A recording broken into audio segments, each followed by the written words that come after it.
Hello, I'm Chrissy Bill of Chrissy Bill Productions, and today I'm reviewing another Assassin's Creed game. Now, I know what you're thinking. Oh, you're reviewing another Assassin's Creed game. You really are trying to milk this franchise for all it's worth. And to that I say, only a little. So, since the last Assassin's Creed game I reviewed was Black Flag, you assume I would go and review the next game in the series, Assassin's Creed Unity, right? Wrong. No, I'm skipping that game for now, and instead, viewing a game that's a little closer to home. So, welcome to London for my review of Assassin's Creed Syndicate.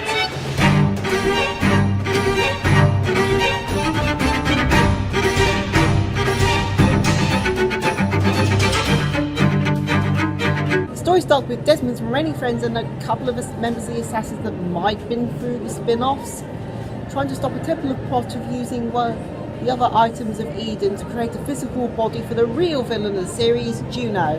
You know, that remaining plot point from Assassin's Creed 3. To stop the Templars, they use you, a newbie, to enter the Animus and to find out what the Templars are after and where it is. Story-wise, you play as the troublesome twins Jacob and Evie Fry, who go against the orders of their mentor, leave their home in Crawley, and head to London to disrupt the plans of the Templars there. The current Grand Master of the Templars, Crawford Starrick, has set up a puppet gang called the Blighters to work on the Templars' behalf. To counteract this, Jacob comes up with the idea to set up their own gang called the Rooks and team up with a local assassin called Mr. Green. From this point on, the story splits into two halves. Jacob's half, where he hunts down Crawford's underlings, and Evie's half, where she tries to hunt down the location of the Shroud of Eden. Evie's plotline mainly revolves around trying to find clues to the location of the Shroud of Eden and coming into conflict with a Templar trying to do the same thing. This plotline climaxes in the Tower of London, and to be honest, it's a little short and feels a bit more like a secondary goal than part of the main story. Jacob's missions are more what you would expect when it comes to locations, interactions and missions. Discovering the target's identity, tracking them down and finishing them off with an assassination mission. The first target is a doctor that works at Lambeth Asylum, which is a stand-in for the real-life Bedlam Asylum, which is now the Imperial War Museum. However, I'm guessing the current owners of the building didn't want the property featured in the game, so hence the invention of Lambeth Asylum. The next target is someone who's trying to sabotage the local bus services, so Jacob takes him out, only for it to turn out that the real target was the woman in charge of the bus services that Jacob had been helping all along. Awkward. Don't worry, Jacob. It's not like you took a mentally unstable child under you and gave them assassin training and later they would grow up to be one of the most notorious serial killers of all time. That's reserved for the DLC. To make things even more interesting, turns out the woman in charge of the bus company is Crawford Starrick's sister. And Jacob Fry assassinating her doesn't put him in Crawford's good books. Target number 3 is a Mr. Twopenny, who owns the Bank of England. His plan is to divert money from the accounts in the Bank of England straight to the Templars. I don't know what's the big problem, it just sounds like a regular bank if you ask me. Jacob manages to sneak into the bank, kill Mr. Twopenny and almost cause an economic crash on his way out. Just when you think Jacob can't screw things up anymore, he finds a way. Target number 4, as far as I know, is the only member of the Templar group that actually existed, Lord Cardigan. He's trying to get Prime Minister Disraeli assassinated and keeps going on about how he totally was the one that won the Battle of Balaclava, neglecting to point out that he was also the one that largely contributed to the massive death toll of the charge of the Light Brigade. Target number 5 is the head of the Blighters who stick with Starrick's orders and decide to team up with Jacob Fry to take out Starrick's operations. However, Jacob decides to cut off their agreement when the head of the Blighters decides to use children as suicide bombers. To that incident, Jacob decides to assassinate the head of the Blighters, but not before the head of the Blighters burns down the Alhambra Music Hall.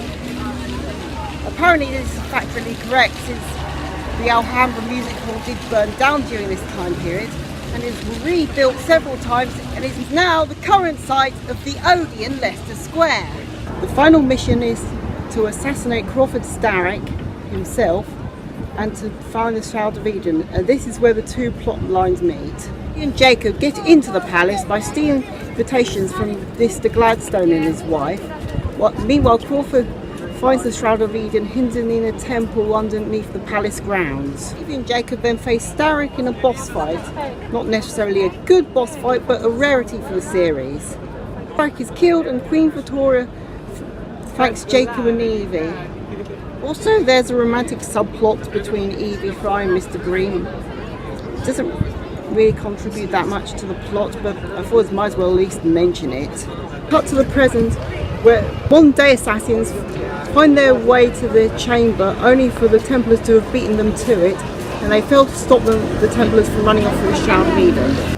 One of Desmond's old friends gets shot, and the Templars are one step closer to their plan of resurrecting Juno so she can take over the world. Of course!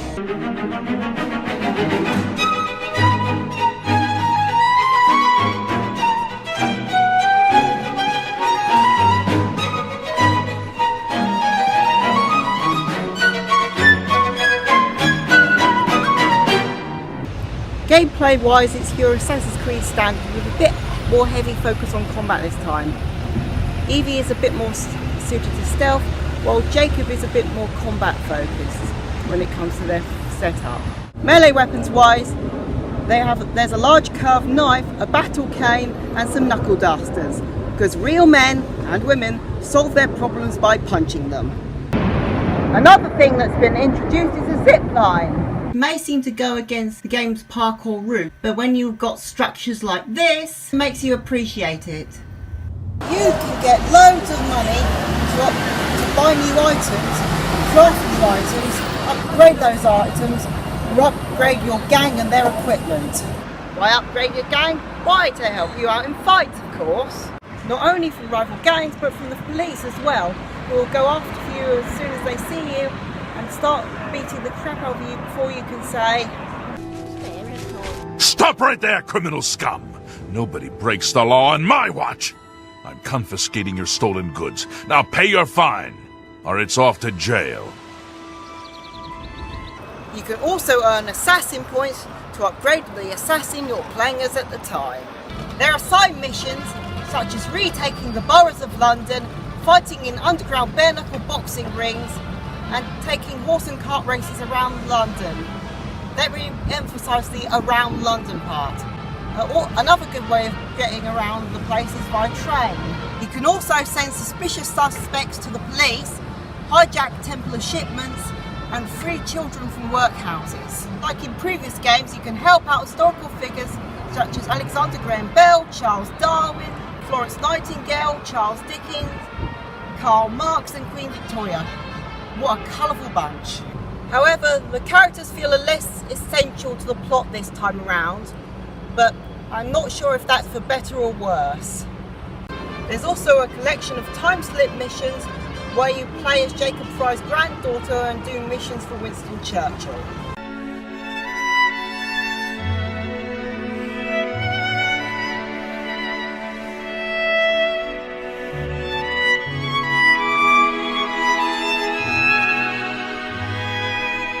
Music is pretty good this time around. Not the most memorable, but extremely fitting for the atmosphere and time period. Did somebody say... Hello? Is anyone here? Hello? I'm all alone.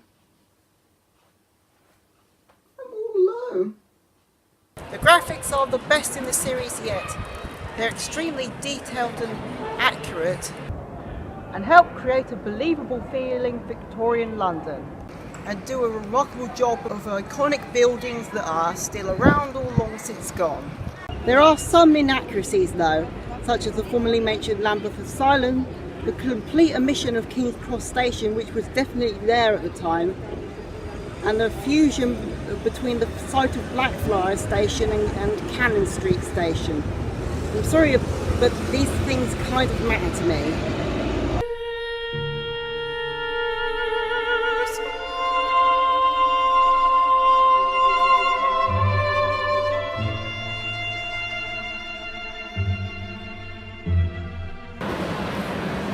game is pretty good overall. I would say it's my favourite in the series, but its location and settings give it some personal value to me as a Brit. I'm overall happy with the amount of detail they got in. That's all from me, and next time I'll be reviewing something a little more godly.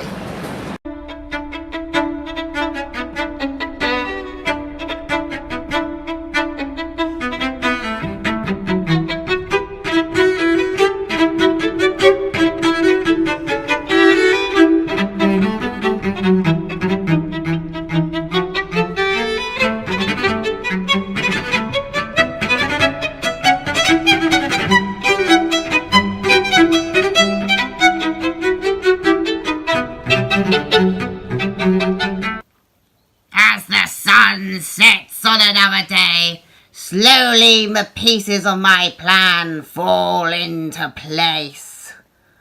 Yes, soon the whole world will know of true suffering.